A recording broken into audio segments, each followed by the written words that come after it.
এই হচ্ছে বাংলাদেশ, ধর্ম যার যার, উৎসব সবার। আমি আমাদের সকাল এই প্রগতিশীল সেকুলার বাঙ্গুদেরকে অনুরোধ করতেছি, আগামী কোরবানের অগ্রিম দাওয়াত দিয়ে দিলাম সবাই রে, সার্বজনীন দাওয়াত। সকালে ঈদের নামাজ পড়া গরু কোরবানিতে শামিল হইবা, বিকালে সবার সাথে গরু গোশত খাইতে হইব আঙ্গুর।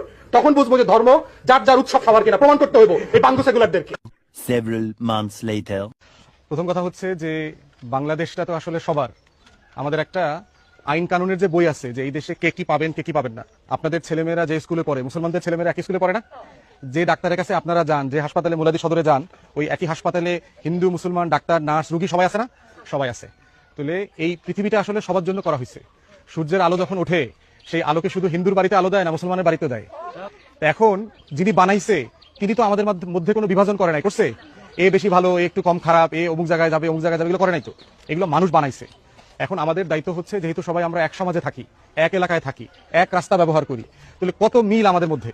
কিন্তু কিছু দুষ্ট লোক আছে যারা সবসময় চেষ্টা করে এই মিলটা বাদ দিয়া অমিলটাকে উপরে তুলতে, বেশি দেখাইতে, যে অমুকে মুসলমান, অমুকে হিন্দু, অমুকে বৌদ্ধ, অমুকে খ্রিস্টান, এই পার্থক্যগুলো করার চেষ্টা করে।